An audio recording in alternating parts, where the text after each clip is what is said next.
Teaching in a foreign country can be extremely rewarding and a tremendous learning experience that allows for personal growth, reflection, and introspection. However, there are many risks involved in teaching abroad. Aside from cultural differences in expectations, types of positions, ages of students, and the skills to be taught can be similar to Canadian expectations, or they could be the complete opposite. Cultural differences and not understanding the local language, laws, and customs are common concerns. Security is also a concern of teachers who take the journey of teaching abroad. In this case study, we will look at Neil Bantelman and his co-defendant Ferdinand Tiong in their struggle against accusations of sexual assault against a child at the Jakarta Intercultural School.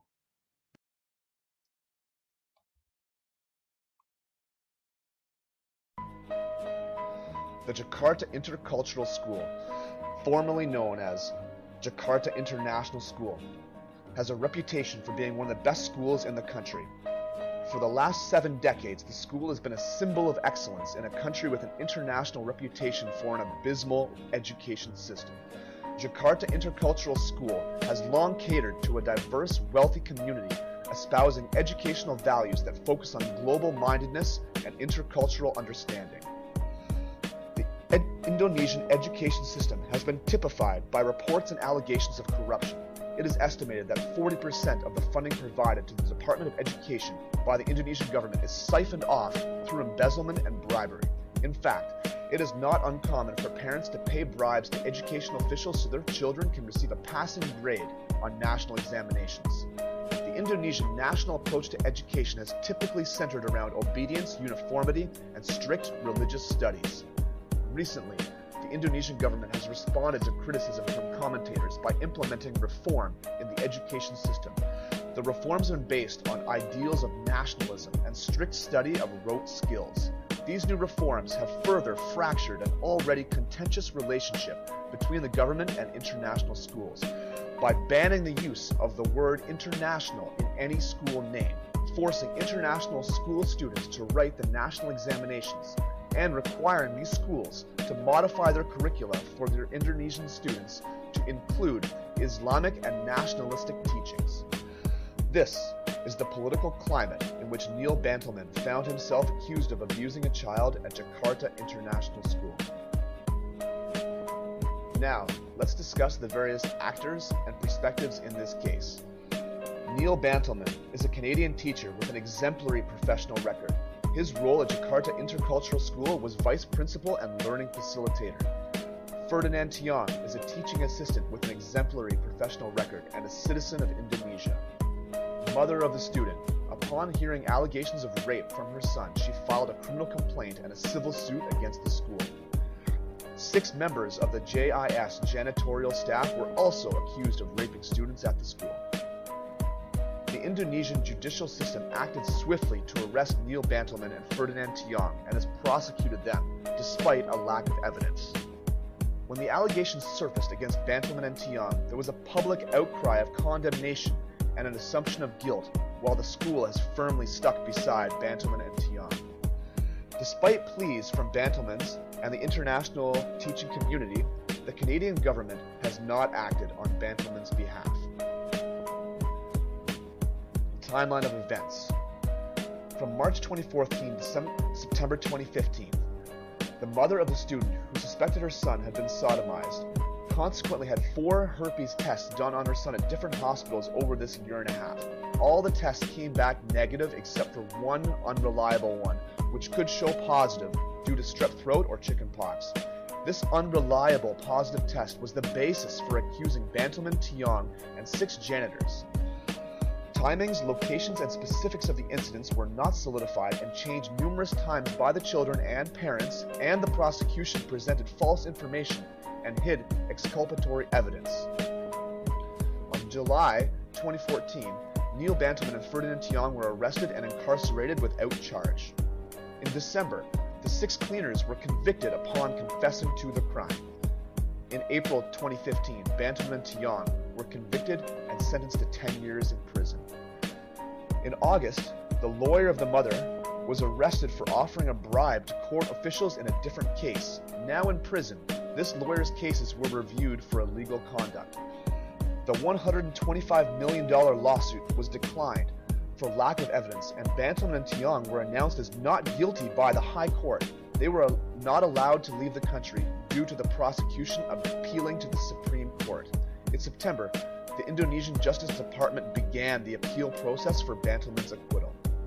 In February, the Supreme Court overruled the High Court, reinstating the convictions and added 1 year to their 10-year sentences. The Canadian government finally becomes more heavily involved by making the statement and having ministers speak out on Bantelman's behalf. At present, Bantelman and Tiong are in prison, awaiting a Supreme Court judicial review, which may take up to a year. Let's look at the macro culture of the case. The organizational culture of JIS and the macro culture of Indonesia and their Department of Education were not aligned. The country was beginning a process of strict educational reform, and JIS represented drastically different educational values from the direction in which the country was moving. It is reasonable to consider that this makes JIS a target for legal repercussions from the state if anything goes wrong. It is possible that JIS did not do enough to understand and work within the Indonesian macro culture. As a Canadian, Neil Bantelman must have had a very different underlying assumption about the nature of justice than what he has experienced throughout this ordeal. In Canada, individuals are assumed innocent until proven guilty. However, during his struggle in Indonesia, he has been incarcerated without charge, vilified in the media, and convicted without evidence. Perhaps he is paying the price for the divergence in cultures between his employer and the nation in which it exists. Barrett states that organizations must embrace the highest ethical standard in all their interactions with employees, shareholders, and the local community. Organizations must communicate their values not only to all members of staff and external contractors, but most importantly to the entire school community, including parents and other important stakeholders. Clearly, in the Bantelman case, JIS did not consider it important to take extra caution to communicate school standards and practice to the parent community to ensure they were on the same page.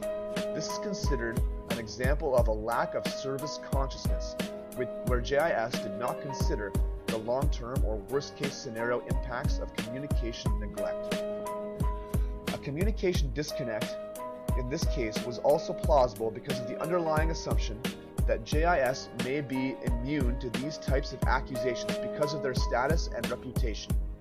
Kagan and Leahy assert that it is a natural occurrence for members of an organization to hold big assumptions regarding the impact of their practices as well as the nature of their clientele. Cultural misunderstanding could also have led to this being a factor in the case. Being culturally aware or inconsiderate can cause people to take offense. If a person is offended or embarrassed by perceived rudeness of the outsider, it may cause that person to act out of spite. The mother could have been voicing her concerns regarding the safety of her child before the accusations, and the response she received could have hurt feelings and caused her embarrassment. Although it is likely that harm was not intentional, cultural unawareness could have led to the outcome. Santoro and Major conducted a study that revealed how minor culturally insensitive actions could lead to major feelings of embarrassment and resentment. Foreign teachers may believe that they will be protected and supported not only by their organization but also by their foreign embassy. This is a common assumption for Canadians, especially Canadian teachers, because they are not only protected and supported by the due process of the Canadian courts but also by teacher unions. This was not the case in Indonesia. Kagan and Leahy state that these types of assumptions create a disarming and deluding sense of certainty. Nevertheless, according to Barrett, companies who hold strong culture should have systems set up to provide support for their employees, even when the toughest of situations arise. JIS is an organization that will need to reinvent and restructure itself after this scandal. Shine states that the aftermath has to force senior executives to examine norms and practices and assumptions that were taken for granted and operated out of unawareness. JIS is clearly in need of better security protocol of its staff and students.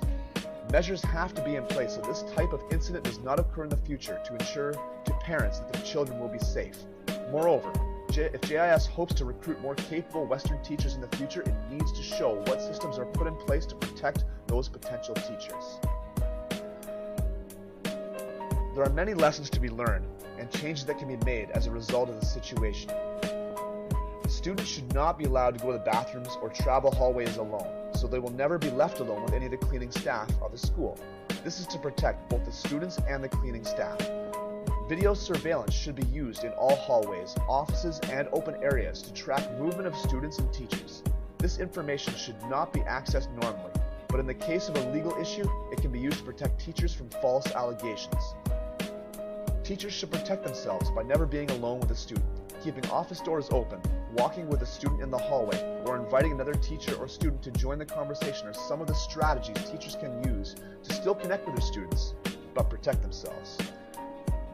Schools should have firm policies in place to protect teachers and students. Teachers and students should know their responsibilities and their limits, and these should be made very clear to them and to the parents as well. International schools should provide legal assistance to their teachers in case of problems like this. When the school sponsors a visa for an international teacher, they should incur some responsibility for the well-being and adaptation of that teacher to the new environment. Consequently, international schools should have a teacher induction protocol that helps new teachers connect with the local community to build cultural understandings and comfort in their new surroundings. Schools should create an action team for partnerships, which is comprised of administrators, students, parents, and community members, whose purpose is to build connections with the community. This type of structure in a school would be particularly important in promoting mutual understanding in an international school setting, as there are many cultures converging in one community. Bringing parents into the school and making them a part of the educational process would be an important feature of the action team, not only to avoid conflicts, but also to promote student learning. The action team could also have representatives from various foreign embassies in the community. There are no winners in this case against Neil Bantelman and Ferdinand Tian. No matter the outcome, everyone has lost something in this case. Bantelman and Tian have both lost priceless time and priceless reputations. Jakarta Intercultural School has lost much confidence in their strength as a school community and their reputation as a top international school. The Indonesian government has come under international scrutiny and has been criticized for their corrupt education and judicial systems. The students have lost trust in their school, their teachers, and their community.